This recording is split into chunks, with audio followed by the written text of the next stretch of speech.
It is better to have a meaningful life and make a difference than to merely have a long life.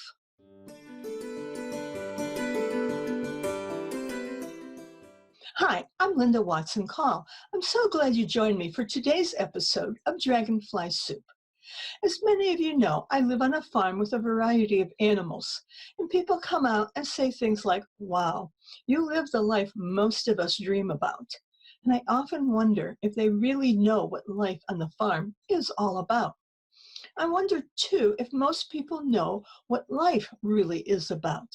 We talk about setting goals for ourselves and ways to achieve them, but are these goals self-serving, or do they serve others? Can they be both? Perhaps. This has been one of those months for me when you really start to think about living because a number of the people you know have died over a very short period of time. This month I lost a cousin by marriage, a cousin by blood, and a member of our community. These deaths, coupled with the unrest in the world, made me stop and think about how we are living our lives. My cousin by marriage was older.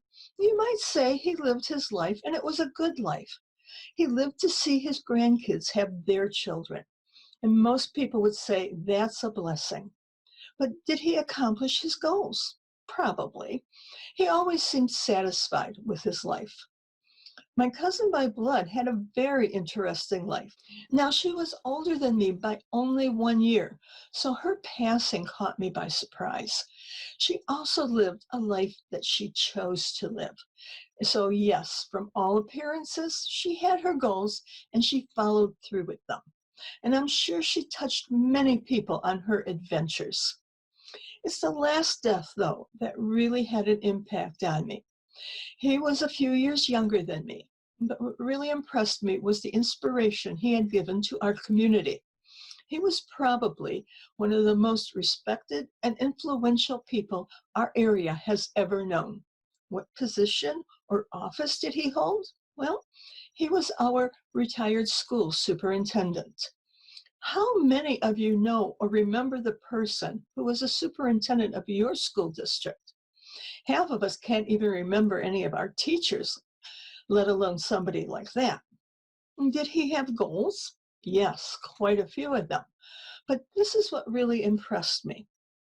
In one article about his life, the reporter said that in a previous interview, this person knew he wanted to be school superintendent when he was in middle school. Okay, let's be honest here. Think back to middle school. What was your goal in 7th or 8th grade? Probably to get out of class and do some activity that was popular at the time. Did you think about what you wanted to be when you grew up? Maybe. I know I wanted to be a doctor. Why? Because there were two television series that depicted the life of a doctor. And these programs were so popular that there were doctor shirts, like the ones they wore on TV, available. Yes, I had one and it looked just like this. Did I become a doctor? No.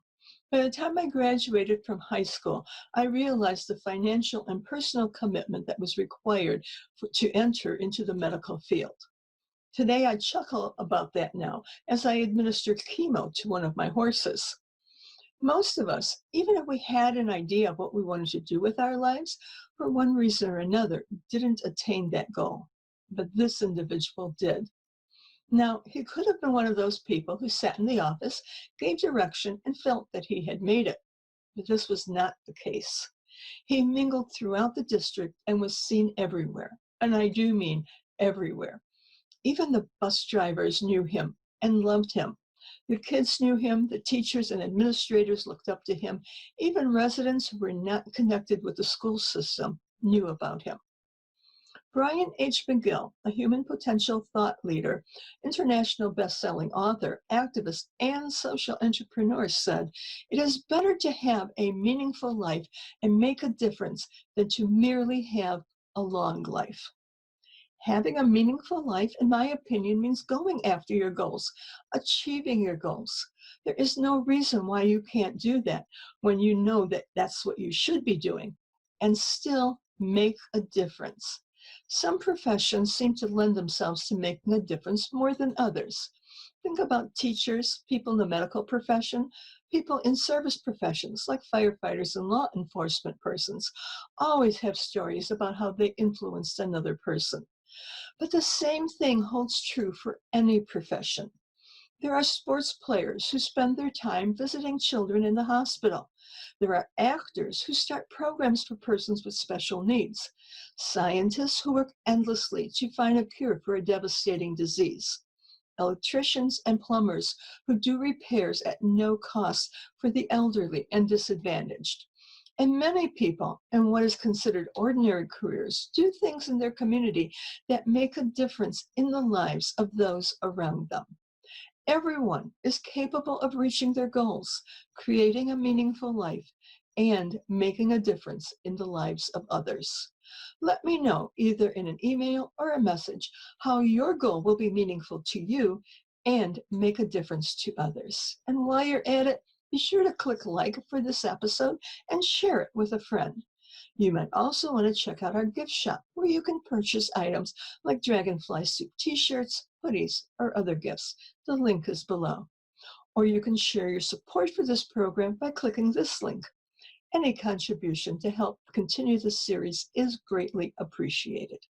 And I'll see you next week right here on Dragonfly Soup. Here's to our transformation in our best year ever.